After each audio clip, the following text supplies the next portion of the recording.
Warren Buffett का जीवन परिचय। दुनिया का सबसे अमीर आदमियों में एक, जिसे दुनिया का सबसे अमीर आदमी बिल गेट्स अपना सबसे बेहतरीन दोस्त और प्रेरक मानते हैं। साधारण से परिवार का एक लड़का जो दुनिया को सिखाता है कि सबसे अमीर होने से ज्यादा इस बात का महत्व है कि आप सबसे दयालु बन सकते हैं या नहीं। इतना सफल व्यक्ति जिसके इर्द गिर्द पूरी दुनिया की अर्थव्यवस्था घूमती है। अरबों डॉलर कमाए के बावजूद जिसकी ईमानदारी और प्रोफेशनलिज्म की मिसालें दी जाती है। हम यहाँ बर्कशायर हैथवे के मालिक वॉरेन बफे या वारेन बफे की बात कर रहे हैं। निवेश की दुनिया के बादशाह वॉरेन बफे। कौन है वॉरेन बफे? वो निवेशक, कंपनी बर्कशायर हैथवे। कौन है Warren Buffett? Warren Buffett Berkshire Hathaway को मालिक और शेयर बाजार के सबसे बेहतरीन निवेशकों में से एक माने जाते हैं। फोर्ब्स पत्रिका द्वारा जारी की गई रैंकिंग के अनुसार वे दुनिया के सबसे अमीर व्यक्तियों में से एक हैं और 2008 में जारी की गई सूची के अनुसार उनकी नेटवर्थ 62 अरब अमेरिकी डॉलर से ज्यादा है। वॉरेन बफे का जन्म 30 अगस्त 1930 के ओमाहा के नेब्रास्का कस्बे में हुआ था।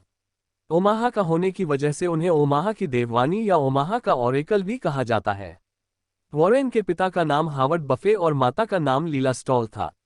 उनके पिता भी शेयर बाजार में एक निवेशक और सलाहकार के तौर पर काम करते थे, तो ये कहना गलत नहीं होगा कि वॉरेन को निवेश करने की कला विरासत में मिली थी। उन्होंने ने भी अपने पिता के नक्शे कदम पर चलते हुए शेयर बाजार में ही अपना भविष्य तलाशने का फैसला लिया। उन्होंने वॉशिंगटन डीसी के वुडरो विल्सन हाई स्कूल से स्कूली शिक्षा पूरी की। पेंसिल्वेनिया विश्वविद्यालय के वॉटन स्कूल से उपाधि लेने के बाद इन्होंने कोलंबिया स्कूल ऑफ मैनेजमेंट से प्रबंधन की पढ़ाई की। आज भी वे ओमाहा में ही अपने छोटे से मकान में रहते हैं, जो इस बेहतरीन आदमी की सादगी और उसकी उच्च विचारों को पूरी दुनिया के सामने रखता है। बिजनेस की शुरुआत। वॉरेन का जीवन सामान्य होता अगर उनकी मुलाकात बेंजामिन ग्राहम से न हुई होती। बेंजामिन वह व्यक्ति थे जिन्होंने वॉरेन के जीवन पर गहरा प्रभाव छोड़ा। बेंजामिन भी एक शेयर बाजार निवेशक और परामर्शदाता थे, जिनसे सीखे गुरु ने वॉरेन को द वॉरेन बफे बनाया। खुद वॉरेन बफे ने कई साक्षात्कारों के दौरान स्वीकार किया कि वे 15% फिशर वॉरेन बफे का पुश्तैनी उपनाम है और 85% बेंजामिन ग्राहम। उन्होंने ही बताया कि शेयर बाजार के उतार चढ़ाव को किस तरह अपने फायदे का माध्यम बनाया जा सकता है। बेंजामिन से बहुत कुछ सीखने के बाद वॉरेन नाम का किशोर शेयर बाजार की इस दुनिया में नाम कमाने निकल पड़ा। बफे ने अपने व्यवसाय की शुरुआत पहले पहल 13 साल की उम्र में ही कर दी थी। उन्होंने 1943 में अपना पहला इनकम टैक्स रिटर्न भरा था। पूतने पालने में पांव दिखाने शुरू कर दिए थे। 15 साल की उम्र में उन्होंने एक पिन बॉल खरीदा और एक सैलून में हिस्सेदारी के साथ रख दिया और देखते ही देखते कुछ ही महीनों में वॉरेन एक से बढ़कर 3 पिन बॉल के मालिक हो गए थे। बिजनेस चल निकला था। वॉरेन के हाथ हमेशा सफलता ही लगी ऐसा भी नहीं था। उन्होंने हार्वर्ड बिजनेस स्कूल में शिक्षा के लिए आवेदन दिया, लेकिन स्कूल ने भविष्य के इस सबसे महान निवेशक का आवेदन ठुकरा दिया। इसी तरह उन्होंने अपने शुरुआती निवेश में एक गैस स्टेशन खरीदा जिसमें उन्हें घाटा उठाना पड़ा। इसी दौर में जब वे व्यवसाय के हर एक फ्रंट पर जीत रहे थे, तभी महज 22 साल की उम्र में वे सुसान थॉम्पसन पर अपना दिल हार बैठे और 1952 में दोनों ने शादी कर ली। 1953 में वॉरेन की पहली संतान हुई। नाम रखा गया सुसन एलिस बफे। इसके बाद उनके 2 और बच्चे हावर्ड तथा पीटर हुए। वॉरेन सफलता की सीढ़ियां। वॉरेन को सही मायनों में काम करने का अवसर तब मिला जब बेंजामिन ग्राहम ने उन्हें $12,000 वेतन पर अपनी फर्म में नौकरी पर रखा। इस नौकरी के दौरान ही उन्हें शेयर बाजार के उतार चढ़ाव को फायदे के लिए इस्तेमाल किए जाने के तरीकों की समझ को विकसित करने का अवसर मिला। 2 वर्ष बाद बेंजामिन ग्राहम ने सेवानिवृत्ति ले ली। एक बार फिर बफे ने अपना काम शुरू करने की योजना बनाई और बफे पार्टनरशिप लिमिटेड के नाम से निवेश फर्म बनाए। इसी फर्म में हुई अपनी कमाई से बफे ने अपना पहला और वर्तमान घर $31,500 में खरीदा। इसके बाद तो वॉरेन ने कभी पीछे मुड़कर नहीं देखा और 1962 आते आते महज 32 साल की उम्र में अमेरिका को एक नया करोड़पति मिल चुका था वॉरेन बफे। उनकी साझेदारियों की नेटवर्थ $7,17,00,000 से ज्यादा हो चुकी थी और इसमें में 10,25,000 से ज्यादा की रकम अकेले वॉरेन की थी। इसके बाद उनकी जिंदगी में आया बर्कशायर हैथवे। वॉरेन ने तेजी से इस कंपनी के शेयर्स को खरीदना शुरू कर दिया और 1965 तक इस कंपनी का नियंत्रण उन्होंने अपने हाथों में ले लिया। इस कारनामे को अंजाम देते वक्त उनकी उम्र महज 35 साल थी। बर्कशायर ने सफलता की सीढ़ियां चढ़नी शुरू कर दी।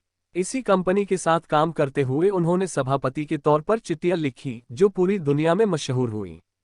1979 पहला साल था जब वॉरेन का नाम पहली बार फोर्ब्स की अमीरों की सूची में आया। इससे पहले कुछ शेयर्स खरीद में उन्हें जांच का भी सामना करना पड़ा, लेकिन वॉरेन इसमें से बेदाग बाहर आए। इसके बाद तो वॉरेन ने सफलता शब्द को भी छोटा बना दिया।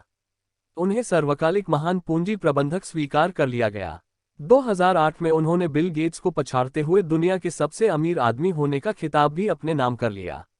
इसी बीच 75 साल की उम्र में उन्होंने अपने रिटायरमेंट की घोषणा करते हुए अपनी संपत्ति का बड़ा हिस्सा मिलिंडा गेट्स फाउंडेशन के नाम कर दिया और सिम्पसन को अपना उत्तराधिकारी चुन लिया।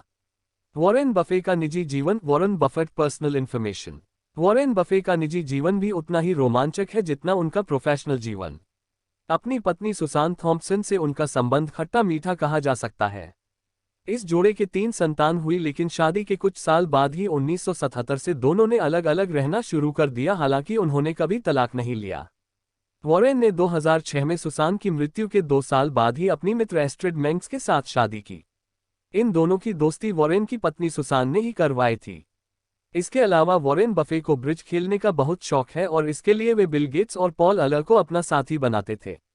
उन्होंने गोल्फ के लिए होने वाले राइडर कप की तर्ज पर ब्रिज के लिए एक प्रतियोगिता का आयोजन भी किया था। पूरा जीवन उन्होंने इतनी सादगी से बिताया कि कभी कभी इस मितव्ययता के लिए उनका मजाक भी उड़ाया गया, लेकिन जब उन्होंने बताया कि उनका दिल कितना बड़ा है और अपनी सारी संपत्ति दान कर दी, तब लोगों का मन उनके प्रति आदर भाव से झुक गया। दुनिया का ये सबसे अमीर आदमी आज भी अपनी कार खुद चलाता है, उनके पास कोई सेलफोन नहीं और उनकी मेज पर कोई कंप्यूटर भी नहीं है। वॉरेन बफे ने दुनिया को सिखाया कि आखिर में यह महत्वपूर्ण नहीं होता है कि आपने कितना ज्यादा पैसा कमाया, इम्पोर्टेंट ये होता है कि आपने उसे निवेशित कैसे किया। उन्होंने अपना पैसा दान देते हुए कहा था कि यह मेरी जिंदगी का सबसे समझदारी भरा निवेश है जो मैंने लाखों जिंदगियां बदलने के लिए किया है। वॉरेन कहते हैं कि हम सबका दायित्व है कि जिस दुनिया ने हमें सब कुछ दिया उससे आखिर में हम कुछ तो लौटाएं।